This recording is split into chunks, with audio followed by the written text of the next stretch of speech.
I mean, I just admire her game, like her competitive fire, and obviously her shooting is great. But I think she does so many other things that contribute to winning basketball. So I definitely. In one of the most electrifying rookie performances the WNBA has seen in years, Paige Bueckers delivered a historic game that instantly etched her name alongside Caitlin Clark as one of only 2 rookies in league history to record 35 points while hitting at least 5 3-pointers in a single game, a feat that in WNBA terms is comparable to a 50-point night in the NBA. And while this should have been the dominant story in sports media, the game's brilliance was partially overshadowed by yet another bout of unnecessary off-court and on-court drama, this time sparked by DiJonai Carrington, who near the end of the contest tried to escalate into a physical altercation, flailing and provoking like an MMA fighter rather than a professional basketball player, behavior that has become disturbingly familiar to fans and frustratingly common in the league. Carrington, since her arrival, has consistently courted confrontation and conflict far more effectively than she's contributed meaningful on-court production. And while effort plays, like offensive rebounds, have their place, they do not outweigh the damage done to the league's image when post-game discussions are dominated by who fought who, rather than who played great basketball. And this type of drama, the K-pop breakfast club theatrics, as some have dubbed it, only turns potential new viewers away when it should be drawing them in. Especially after a performance as rare and captivating as the one Bueckers delivered. When fans tune into a Dallas Wings game, they want to see skill, artistry, and competitive excellence, not ponytail yanking scrums and sideline chaos. And while the league's marketing is desperate for captivating figures to grow the game, incidents like this undercut that effort, making it even more imperative for the WNBA to rein in the worst behavior and keep the focus squarely where it belongs, on the basketball itself. Which in this game was nothing short of sensational thanks to Bueckers' shot-making masterclass. From the opening tip, she exuded confidence and intentionality, refusing to be the overly deferential passer she has sometimes been accused of being, instead hunting her own shot with an aggressiveness that saw her put up 19 field goal attempts, many of them contested, and convert them at a clip that left defenders bewildered.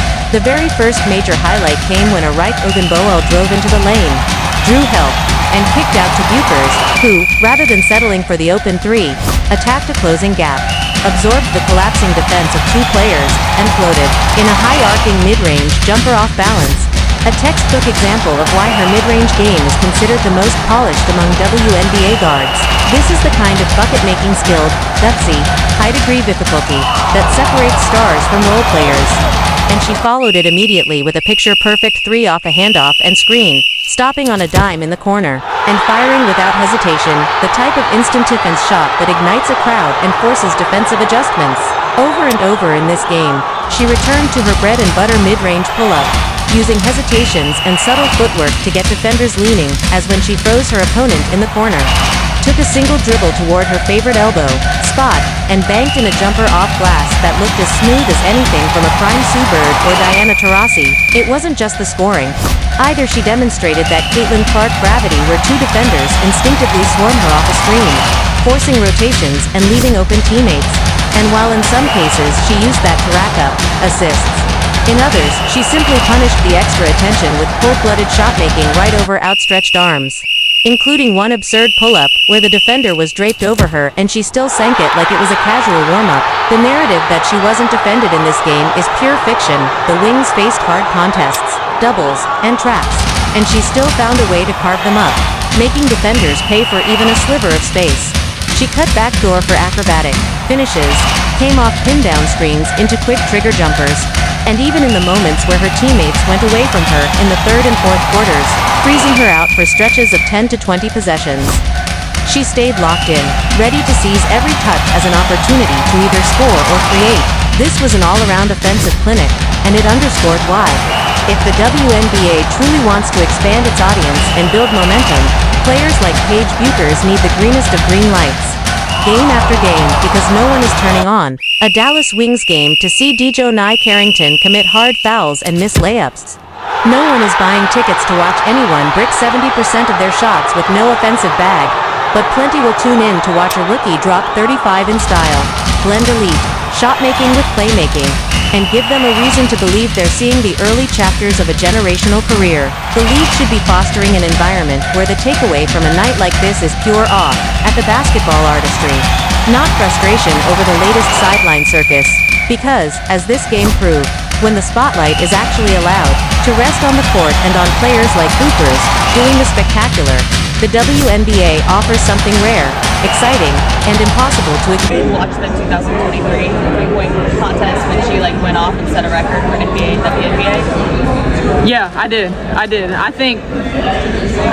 Paige Bueckers' performance in this game was the kind of masterclass that not only confirms her status as one of the most gifted rookies in the WNBA, but also serves as a reminder that the league's growth hinges on showcasing exactly this type of basketball: skillful, fearless, and captivating enough to hook casual viewers who might otherwise overlook women's basketball entirely.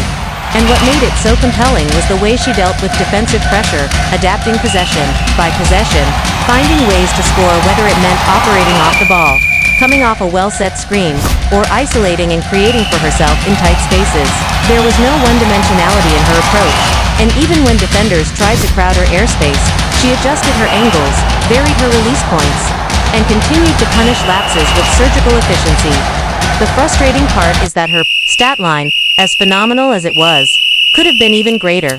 She realistically had a 50-point or even 60-point game in her grasp, had her teammates recognized the urgency of feeding the hot hand, because the third and fourth quarters saw far too many possessions where she never touched the basketball.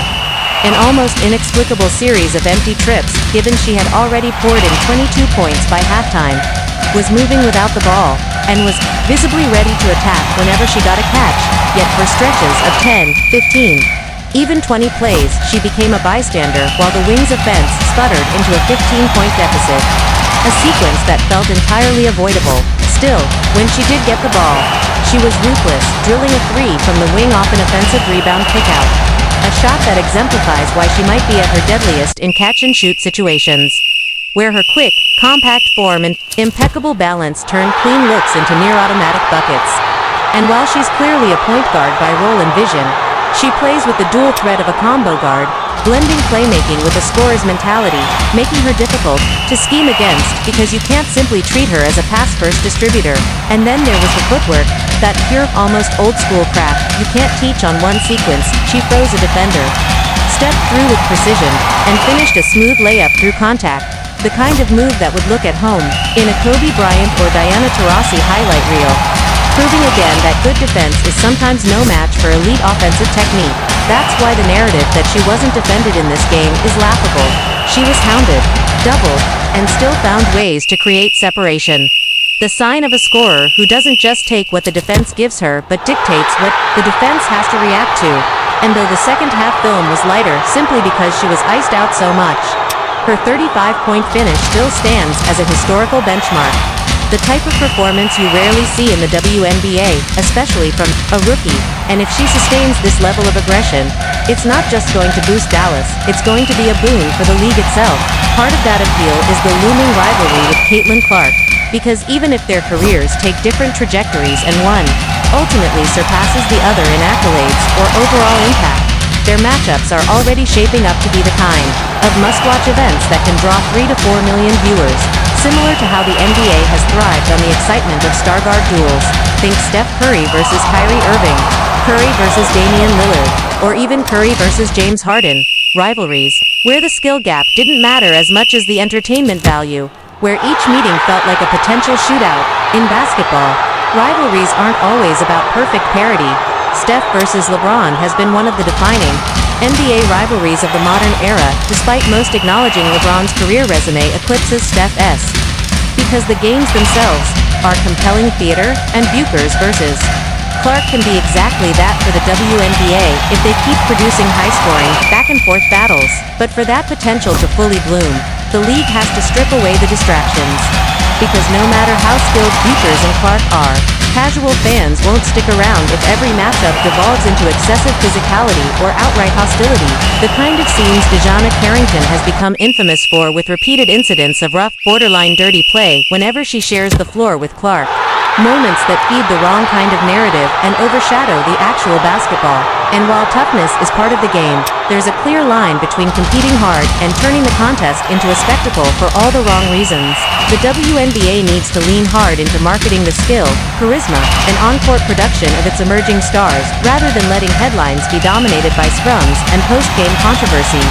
Because this 35-point gem from Bueckers is precisely the sort of performance that could, if highlighted properly, go viral, inspire young players, and remind sports fans in general that the women's game has players capable of doing things that rival the artistry and creativity scene at any level, but that will require not just Paige Bueckers maintaining her green-light aggression, but also her team understanding that when she's locked in like this, the ball should find her on nearly every possession, no more long stretches of invisibility, while the offense drifts, because fans remember nights when a player flirts with 50. They tell their friends, they clip the highlights, and they come back for the next one. And if Dallas and the WNBA can keep the focus there instead of on the noise, Bueckers has every chance to become not just a star in the moment but a long-term face of the league's future. Ask ChatGPT.